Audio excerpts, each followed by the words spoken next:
There's um,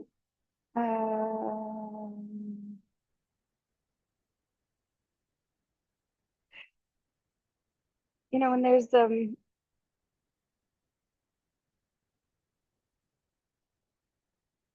love affair with a person with a person, there can be ideas, fantasies, imaginations, assumptions, projections, and those can do lead to blame, discomfort, shame, attachment to outcomes, anxiety, just as they do with life, period. There can be arousal in the body, and that's been experienced here with life, with the fullness and the emptiness, where it's like described as sexual because it's the closest language, something um, visceral, alive, dynamic, sensual, sexual. And more recently, there's been the total falling in love, infatuation. The chemicals running through the body, it feels the same as falling in love with somebody. It's like I feel like I am having a love affair. Feel like the body is having a love affair, that there's falling in love, but there's no one falling in love and there's nothing being falling in love with. It's just falling in love. Falling in love is falling in love with falling in love.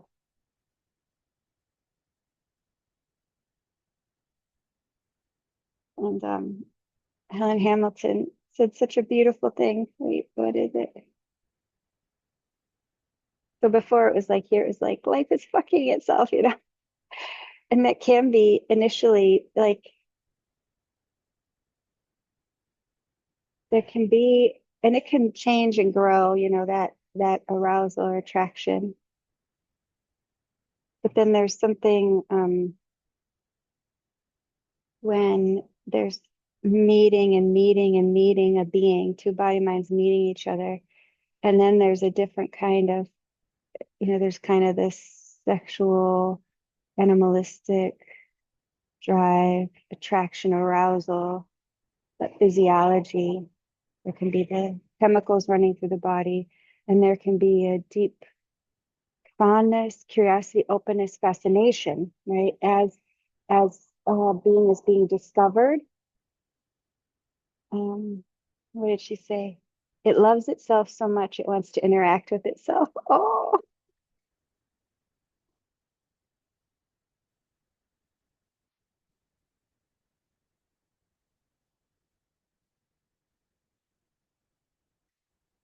that's how this videos feel. It's how um, getting together with people or just taking the body mind taking itself out into the world. And sometimes these videos are watched or other videos are watched of other body minds, but this watches these, um, even the recording and seeing itself saying, it loves itself so much it wants to interact with itself.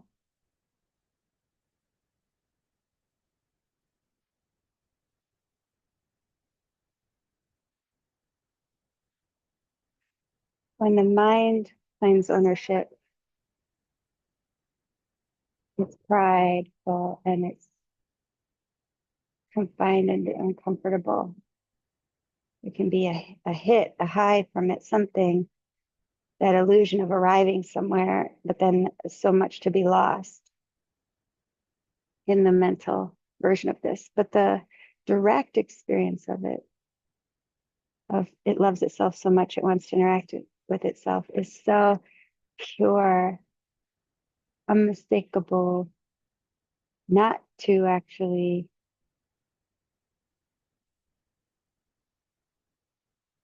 it's just the language. It's the closest with the language, but the experience is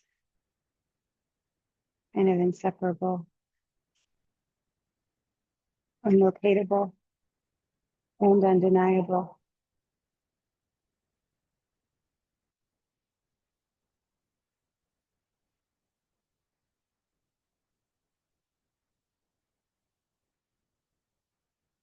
The mind is curious because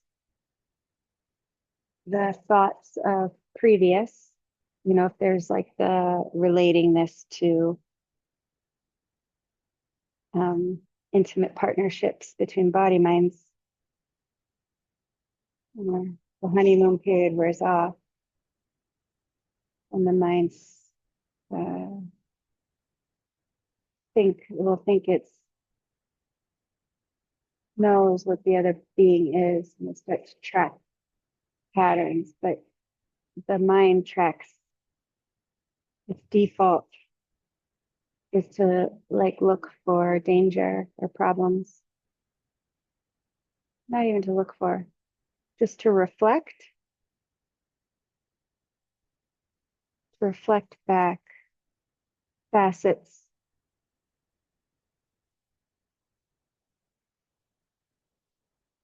as if they're dangerous again and again. So then, we start to think we're seeing patterns in a partner or family member or colleague or neighbor or whatever.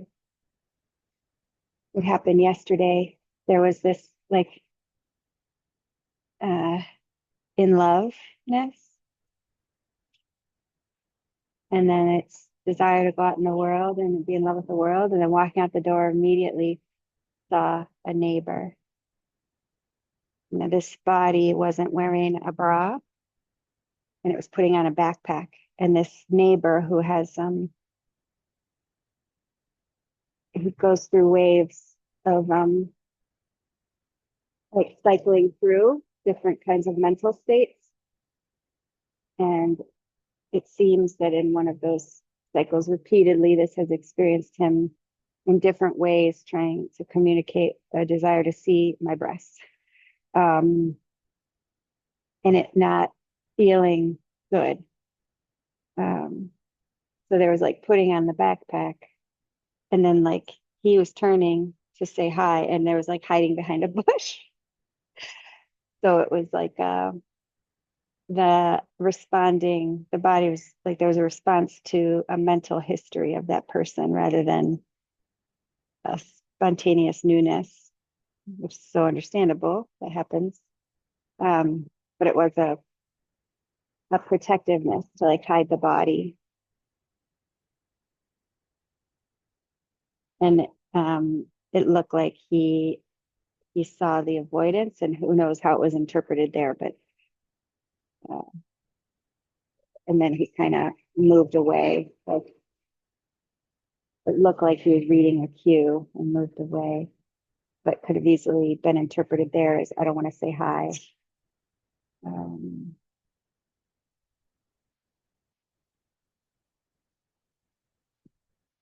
so that tracking that the mind does, and then trying to head stuff off at the past, which actually like can create the thing. Yeah, it's amazing how those energies can.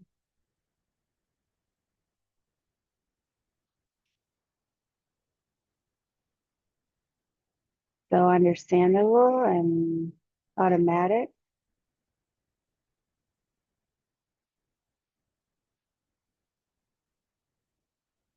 And then the like in love with life openness, and it was like there was closed containment, just like that.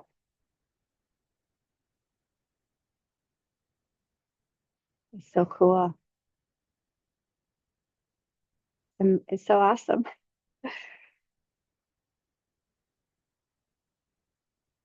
And there's like hating it. It's amazing. It does it all itself. Yeah. And there's also hating it. So yeah, the mind is like curious, projecting into the future. So if this analogy is coming up, like lust for life, and the analogy with like falling in love with someone, And then the honeymoon period ending, and then yeah,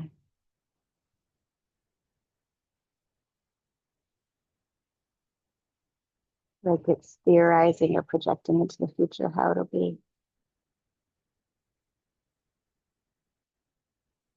But there's also never been like experiencing soulmate, so life with soulmate, which I think that's a good if not far off. Life is soulmate to itself. There isn't really a way to know how it's going to be. There's never been a way to know how it's going to be.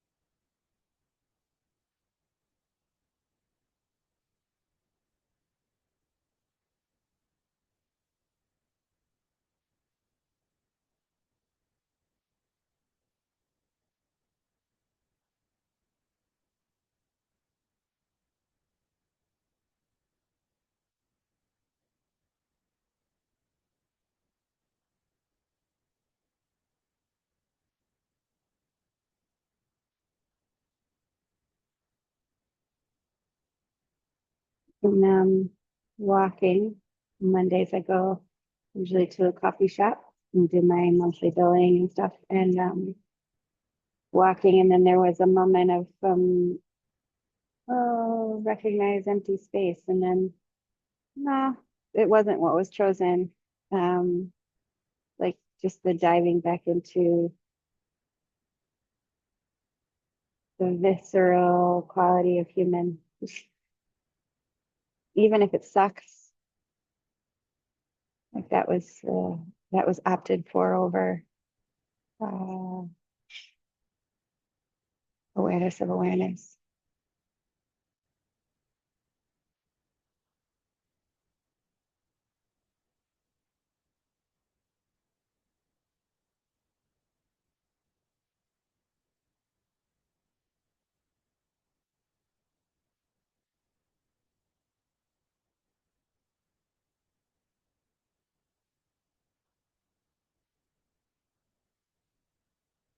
Yeah, it's funny when there's listening, watching videos.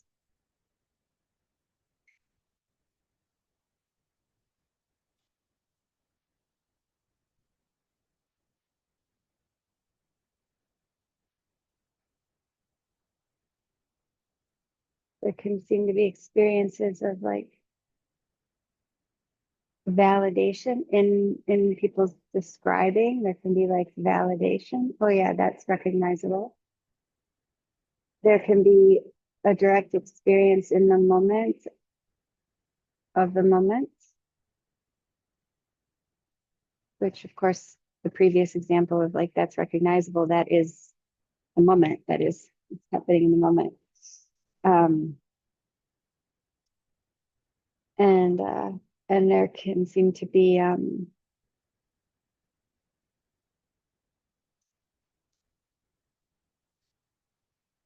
thoughts reflecting information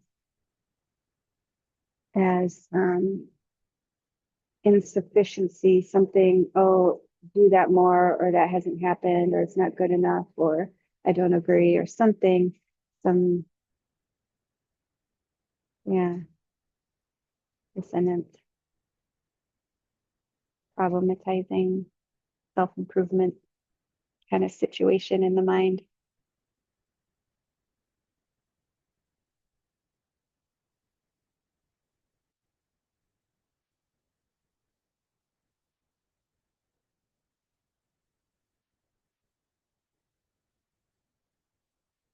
And all that's just kind of flavors, different flavors. There's nothing inherently that makes any of those flavors better or worse, good or bad, right or wrong.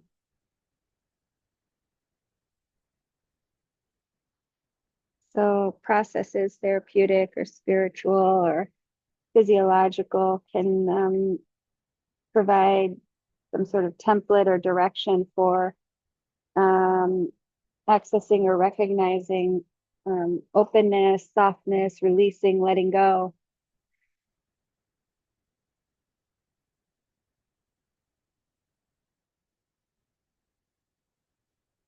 And the whole range is lawful and equal and doesn't seem to be equal all at the same time.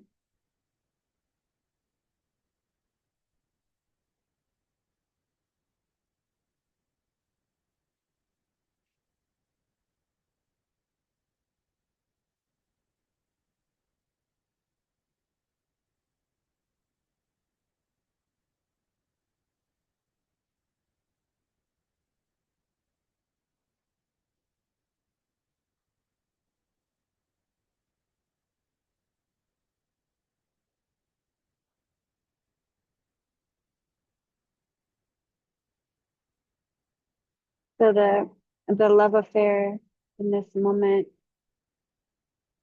is mostly indescribable and locatable, but it also is visceral in the support of this seat cushion, in the experience of gravity itself,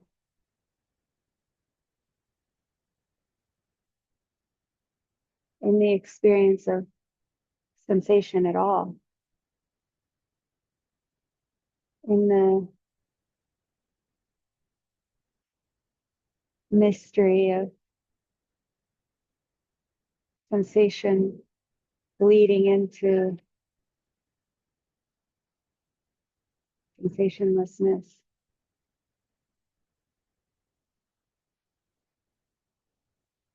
the lack of a dividing line, the lack of a difference, no difference and difference all at the same time.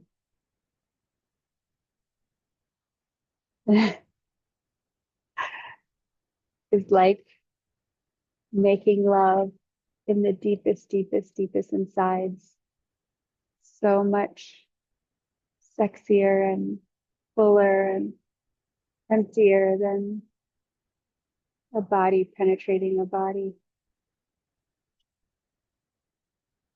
It's like a massage, the deepest, deepest cockles in the deepest cockles. I don't know what cockles are. What are cockles?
Delicious.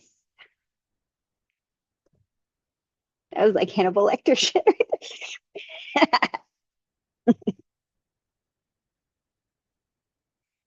It doesn't feel like that. It feels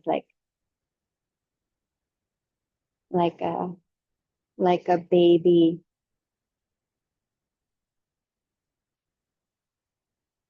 experiencing the world by putting things in their mouth.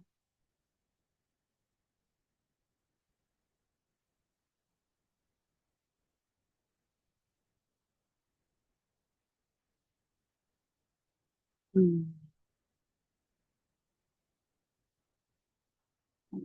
What is this? Flavor, feeling, sound, smell, sight, empty, nothing. Right now.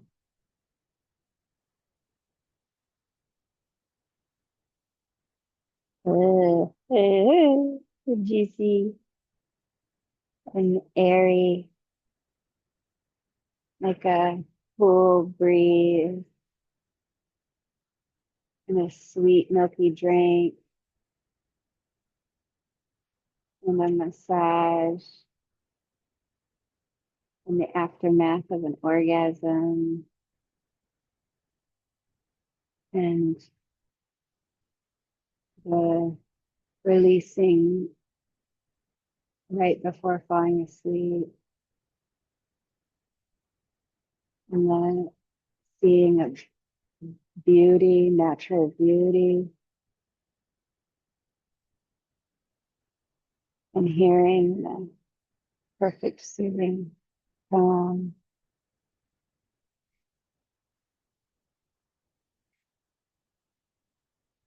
Mm. It's delicious.